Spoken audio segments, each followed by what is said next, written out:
Hello, everyone. My name is Michael McConnell. I'm a senior fellow at the Hoover Institution, and I want to welcome you to Hoover Capital Conversations.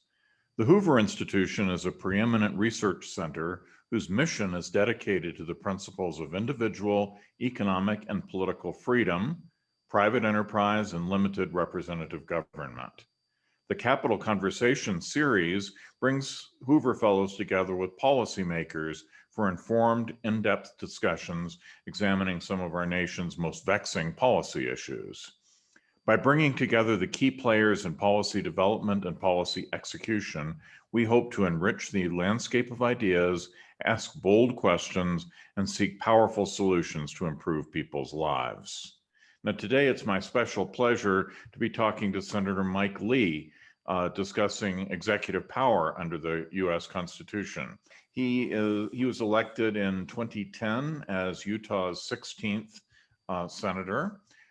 Prior to becoming a senator, he served as a law clerk for the U.S. District Court for the District of Utah and the U.S. Court of Appeals for the Third Circuit.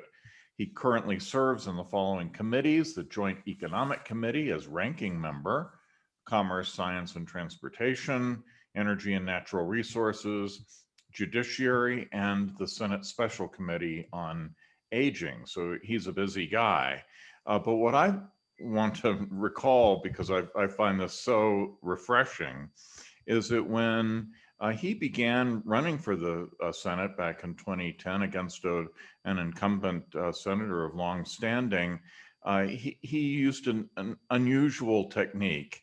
He went around to the small towns of Utah and the larger and those more substantial cities and talked to groups about the U.S. Constitution, not about politics and policy and so forth, but he actually gave talks to them about the U.S. Constitution itself and used the Federalist Papers and so forth.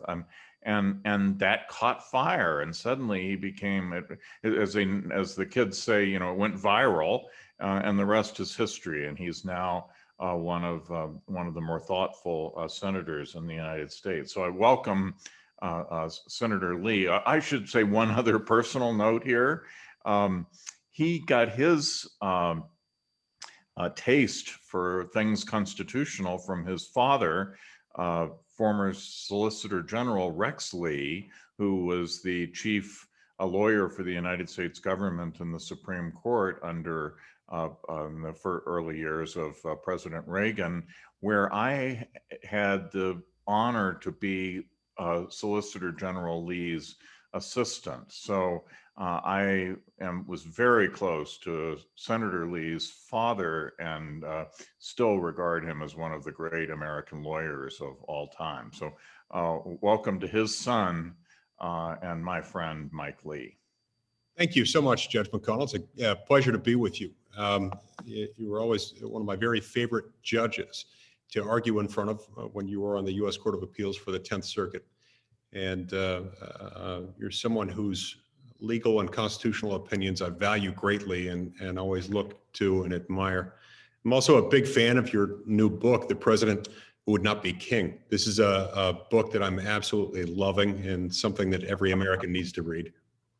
Happy to hear that. That makes me feel very proud. And that's actually leads to our conversation today. There are so many different things we could be talking about, but we decided that we will be talking about the presidency at this particular juncture in our history. And as most people are aware, the presidency is not exactly what the framers envisioned. My book talks a lot about that issue, but it's particularly troubling because every time a different party takes over in the White House, everyone seems to flip sides. So you really need a scorecard to know. So everybody who was all worried about the extent of executive power under President Trump is now all for it, and to an alarming extent the other way around.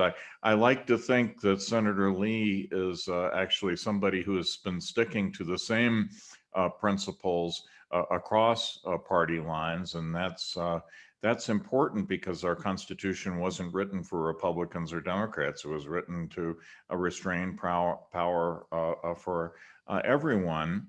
And he has been a leader in what they call the Article 1 project, which is about revitalizing the powers of Congress. So, Senator Lee, tell us a little bit about your understanding of the relationship between revitalizing Congress and the overweening powers of the president. They really are two sides of the same coin. Over the last 85 years or so, you've seen a trend, and this is a trend created by both political parties. Under the leadership of Senates, Houses of Representatives, and White Houses of every conceivable partisan combination, you've seen significant transfers of power, kind of in two stages. First is power is transferred from the people, where it's supposed to be exercised at the state and local level, to Washington, D.C. And then within Washington, D.C., it's been handed over from the people's elected lawmakers to unelected, unaccountable bureaucrats, or in some cases, to the president himself. It's been disastrous. And while not a lot of people focus on the causal relationship between the first step and the second, I think it's definitely there. In other words, the Constitution was sort of built on these twin structural protections. Before we even get to the Bill of Rights, to the thou shalt nots of the Constitution, we have these structural protections that are nonpartisan, not really even ideological, but they are the vertical protection of federalism that says that most of the power is supposed to remain close to the people at the state and local level, within states and political subdivisions thereof. Only a few powers, those enumerated in the Constitution as being federal, and those necessary and proper to those powers, are to be exercised at the federal level. And then there's the horizontal protection, the separation of powers that makes a legislative branch and an executive branch and a judicial branch. When we started drifting from one, meaning federalism, we inevitably created a sequence of events that would culminate and have continued to culminate in the transfer of power from legislative branch over to the executive branch. In other words, once inundated with vast new powers, starting as I see it, I trace it more or less back to April 12th, 1937, when the Supreme Court decided a case called NLRB versus Jones and Laughlin Steel.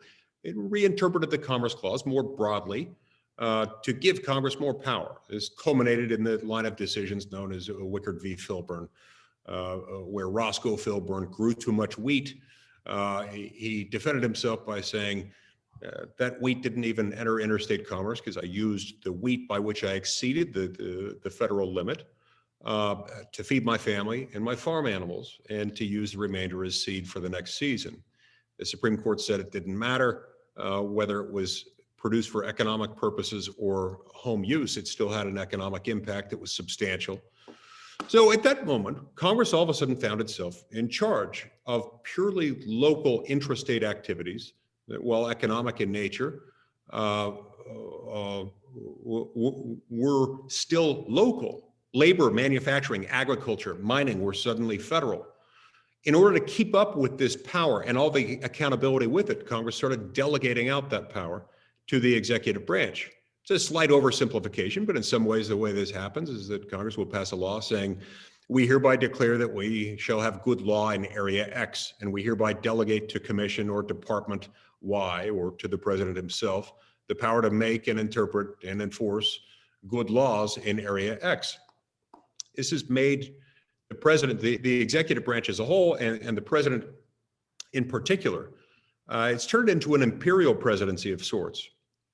It's been used as a tool for members of Congress to facilitate their quest toward perpetual re-election by helping them avoid difficult line drawing questions that a lawmaker inevitably faces.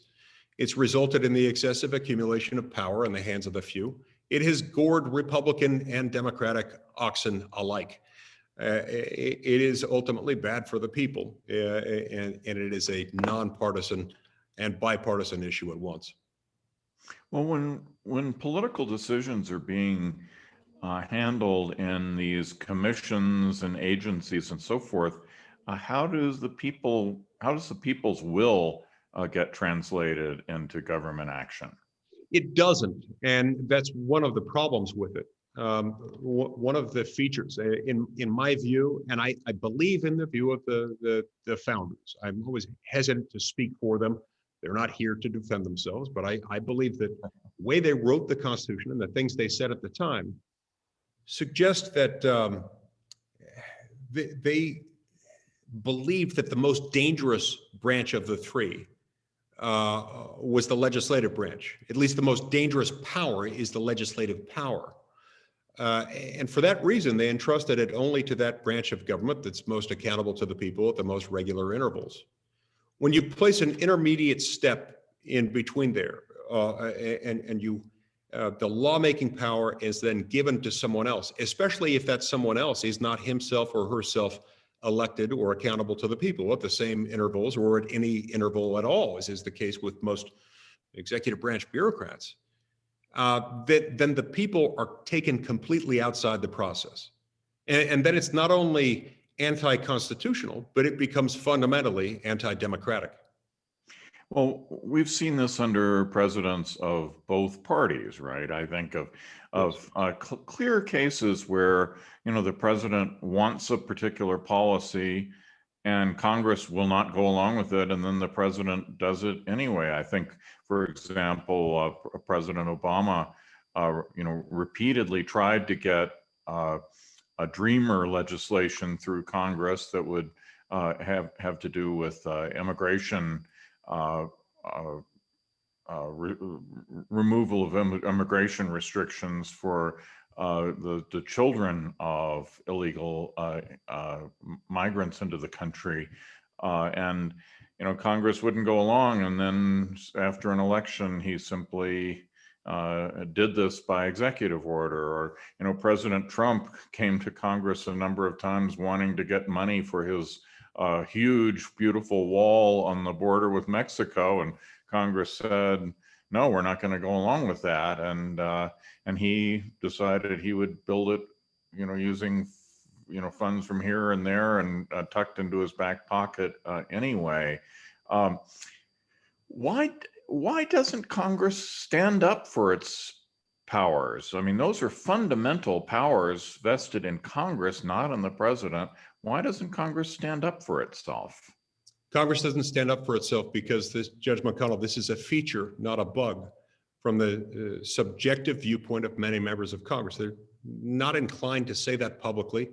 Many of them might not even articulate that concept to themselves, but at the end of the day, it works for many members of Congress to be able to have someone else to demagogue and someone else to blame, to be able to embrace a president whose views they agree with and eschew and condemn and belittle a president whose views they disagree with. Now, it's interesting you mentioned those two examples. I've had this very argument with President Obama and with President Trump on the very two topics that you're describing there. I disagreed with both of them on both of those issues. There was nothing about the fact that President Trump belonged to my political party that caused me to see that one differently. I believe that the National Emergencies Act invoked by President Trump in the case of the border wall is itself so broad as to be staggering. Now, interestingly enough, the National Emergencies Act is so broad, it might well properly be read to give him what he had the power to do there. I still voted against him on it, and he was unhappy with me, and many of his supporters were unhappy with me about that. But as I explained to him and to the voters in Utah and anyone else who would listen, the delegation to the presidency in that instance was so broad, I think it's bad. And I can't look at a situation in which Congress was specifically asked to appropriate a large sum of money, declined to do so, refused to do so, in any act of Congress that gives the president the power to come along afterwards and say, I disagree with that. I'm going to reappropriate already appropriated funds devoted to another purpose, to this purpose. That's not right. Now, that caused me a fair amount of condemnation and scorn within my own political party, just as my opposition to President Obama's actions that you mentioned had then too. But I think that it's part of the oath that we take as members of Congress to protect the Constitution that compels us to do that, regardless of what our political views are. And there's no clause providing an out where you happen to agree or disagree with a particular policy position of a president. That doesn't change the constitutional mandate in question. So are there Democratic senators and members of the House who will take the same position vis-a-vis President Biden that you sometimes did with Trump? Yeah, yes. The short answer is I think so. Now, we're still early enough in the Biden administration that it's difficult to predict exactly who will land where. But I've had some allies on these issues over the years. And it breaks down differently depending on the issue set in question. One of the areas where this manifests itself and where I've been sort of a broken record repeating this over and over again is in war powers. In Federalist 69, Alexander Hamilton explains that there was a good reason why we didn't follow the English model and leave the power to go to war with the executive. You know, the king had that power. We went in a different direction, saying that has to belong to Congress. Why? Well, because going to war is fraught with moral, economic, and other kinds of peril. So much so that you really need it to be vested only in the branch of government most accountable to the people at the most regular intervals. I've had a number of allies on this, bipartisan allies over the years, going back to the Obama administration. I think they will continue to be allies there. Bernie Sanders and I don't always agree on everything. You know, he's identified himself as a socialist. He's from Vermont. I'm not known by either of those titles, but he and I both agree the war power is sacred. It shouldn't be thrown around lightly. It shouldn't be assumed, and it shouldn't be delegated off to the executive branch. So he and I and Chris Murphy and Tim Kaine and a number of others have teamed up over the years to push back on unconstitutional, unauthorized wars, including the fact that we've been involved in a civil war in Yemen for the last 6 years without any authorization for the use of military force or declaration of war. That's not okay. That's one of the areas where we've got some bipartisan agreement. Yes, and in fact, majorities of both houses, when the Republicans still controlled the Senate, both houses voted to discontinue the war in Yemen. President Trump vetoed that bill and just, you know, kept going. And we tried to override his veto. This, by the way, was the first successful invocation of the War Powers Resolution of 1973 in its entire history, the Lee-Sanders Amendment to get us out of that war. I had a lot of Republicans, including in Congress and at the White House, mad at me over that one. But we're absolutely on the side of the angels there. Now, fortunately, it looks like President Biden's going to get us out of that war, and that's a good thing. I read in the papers that there is an effort to repeal the two, actually there are more than two. I didn't realize that there's another one that goes back to 1957, authorizations for the use of military force in the Middle East that are open-ended and completely obsolete and have been used to justify military interventions in matters that have absolutely nothing to do with their original, post 9/11 purposes. What do you think is? I'm curious both what you think is going to happen, but also, will this be a point of bipartisanship, or is this going to be one more thing where the parties end up at loggerheads with each other? You know, I think there is a growing bipartisan consensus on this one. People are tired of wars that last for decades. You know, I have a daughter who was an infant when 9/11 happened, only a few months old. She's halfway through college now. And these wars in Iraq and Afghanistan have been going on her entire lifetime. this has helped us produce a generation of Americans that sees enough is enough, and that we've got to get out of this practice. But you're right.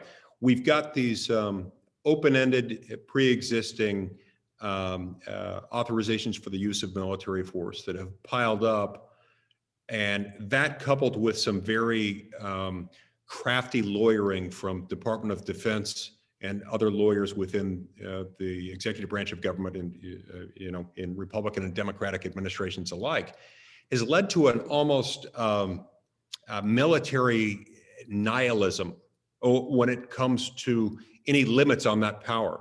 They'll vacillate between, on the one hand, saying this isn't war, this isn't an armed conflict, and therefore doesn't require any authorization for the use of military force.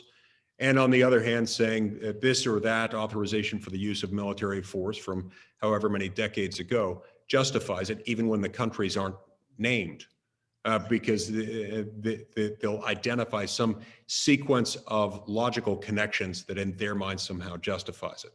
People aren't buying it anymore, and that's why I think we're going to win. The war in Libya is a particularly clear example of that. I remember reading the Department of Justice opinion justifying that war, which was not authorized by Congress. President Obama actually spent months negotiating with the Europeans over whether they thought he should go, but he didn't bother going to the body that the Constitution says that he should have.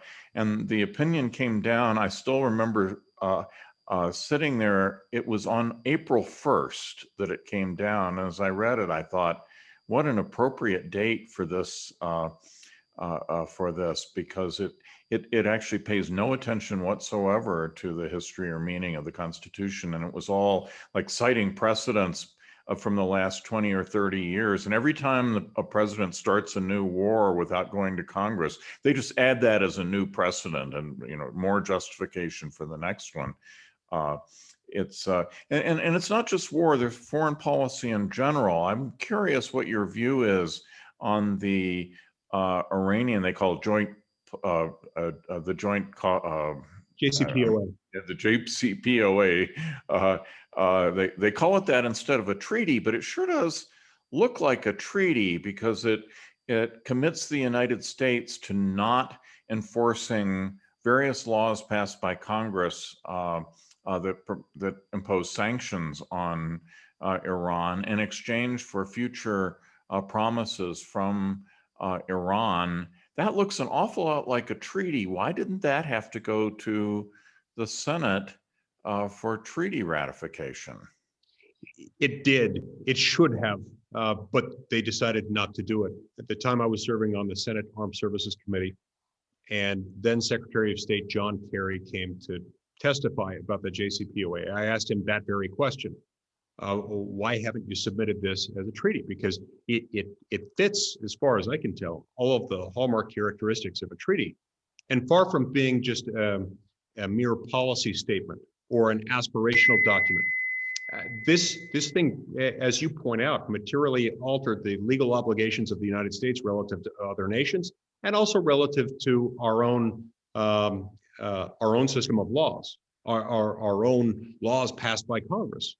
So that's the kind of thing that really shouldn't take effect as an international agreement without ratification by the Senate. 2/3 of the Senate are ratifying it. So I asked him that very question. His response was stunning. He said, well, this involves more parties than just the United States and Iran. It involves other countries too. And in addition to that, it also involves other entities that are not sovereign nations, but that are organizations. As it just so happened, I had the the State Department's own definition of treaty in front of me from the State Department's own website. And I read it to him, and it clearly encompassed everything he had just described. There's nothing about the fact that it involved multiple countries or non-sovereign organizations that were parties to it that took it out of the definition of a treaty. In fact, their definition expressly encompassed those things. So he backed off of that and later said, well, I think we were afraid that Congress wouldn't ratify it. Well, that's the whole point.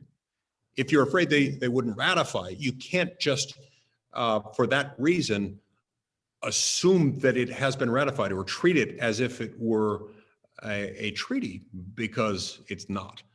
It's part of how messed up this dynamic is. And I would add to that, it's also part of how our presidential politics have become so emotionally charged.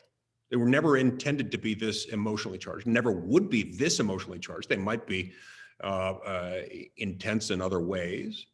But if we were following the Constitution and we were allowing for the power to be distributed in the manner in which the Constitution already requires, setting aside what the Founding Fathers subjectively intended or how they imagined it to work or how it previously worked, just if you follow the words as they still read today, according to their common meaning, even their common meaning today, you wouldn't have such an emotional fervor behind it, because power would be distributed and we would no longer be looking to the presidency as if it were a king. Reminds me from the Old Testament of the words of 1 Samuel chapter 8, talking about the problems of having a king. We don't want those problems. We're not supposed to have them in the United States. That's why we've got a constitution, but we need to follow it for it to work. Well, we've been talking about war and foreign affairs, but there's also a huge domestic side of all of this. We can't even scratch the surface of it. But since you're the ranking member of the Joint Economic Committee, I wanted to hear your thoughts about the budget situation. My copy of the Constitution says, actually in two different places, it couldn't be more emphatic, that Congress has control over appropriations, what we call the power of the purse. And yet all of this now seems to be driven by presidential authority. How does our budget situation fit, in your view, with the constitutional vision? Well, it certainly departs from it in many material ways. The money that the federal government itself spends still does have to be appropriated by Congress, and it is.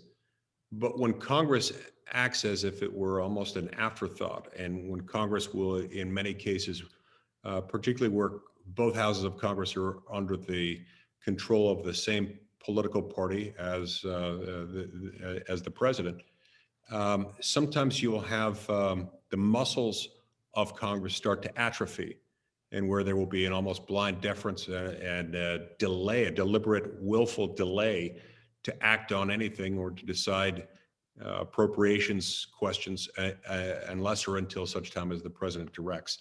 That's certainly not how it's supposed to work.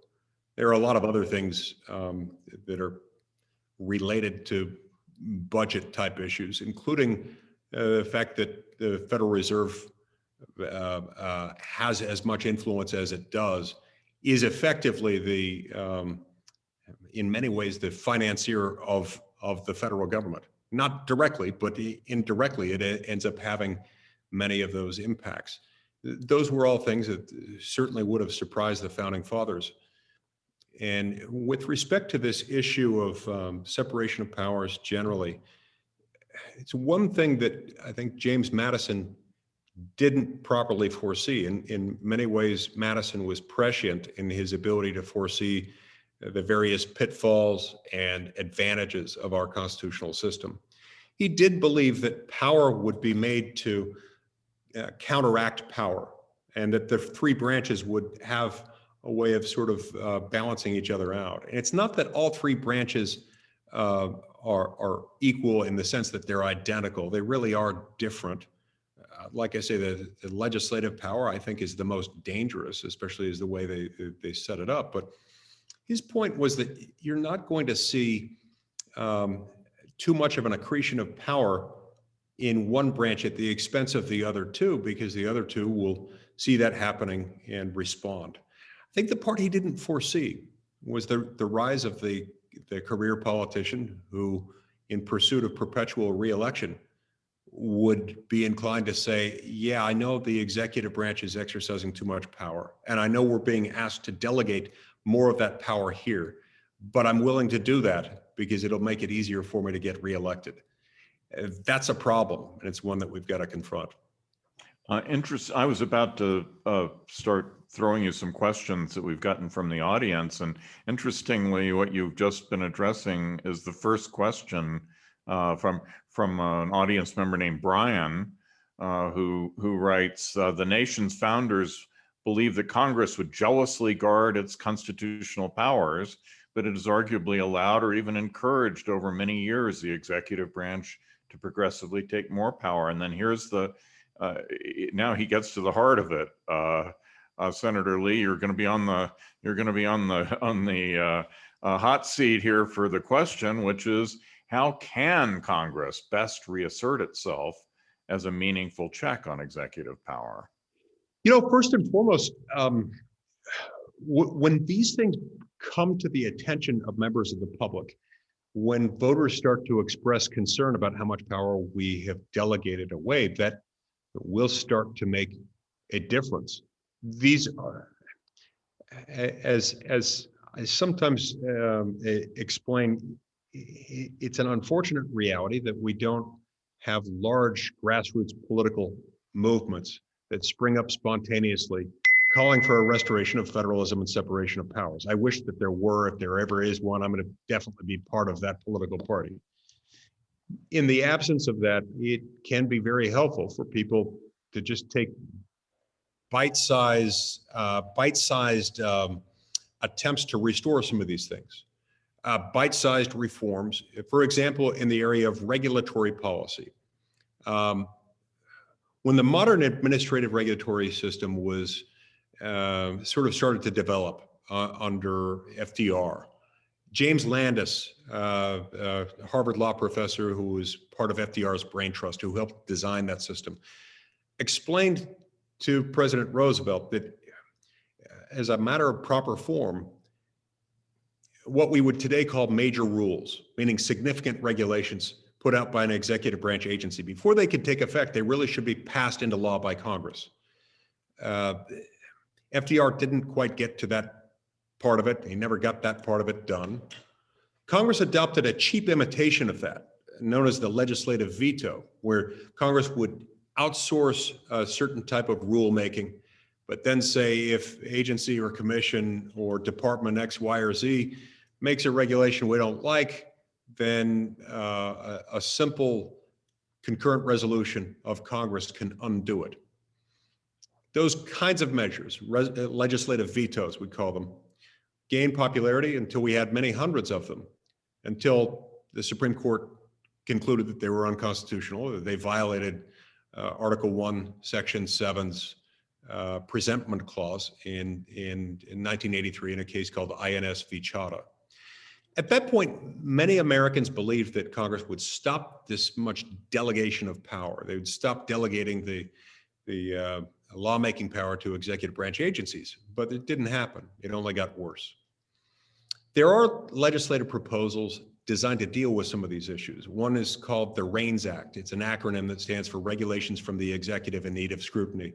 It would say that for any major rule, can't take effect until both houses of Congress have affirmatively enacted it into law and it's been submitted to the president for signature or veto. This is a way of restoring some of the benefits of the legislative veto, but in a way that's not unconstitutional under INS v. Chadha. I've got a similar bill to do for trade policy, what the REINS Act would do for regulatory policy, in the form of a bill called the Global Trade Accountability Act. It identifies a dozen or so areas where since the late 20s and early 30s, Congress has delegated to the president or to other executive branch offices the power to start a trade war. I don't think those should be self-executing. They ought to require an affirmative act of Congress submitted to the president for signature or veto. I know that it's hard to imagine a world in which these legislative proposals are part of the vernacular of everyday Americans. I refuse to believe that they can't be, however, because the American people aren't dumb. They know something's wrong, And little by little, I think efforts like these are going to gain momentum.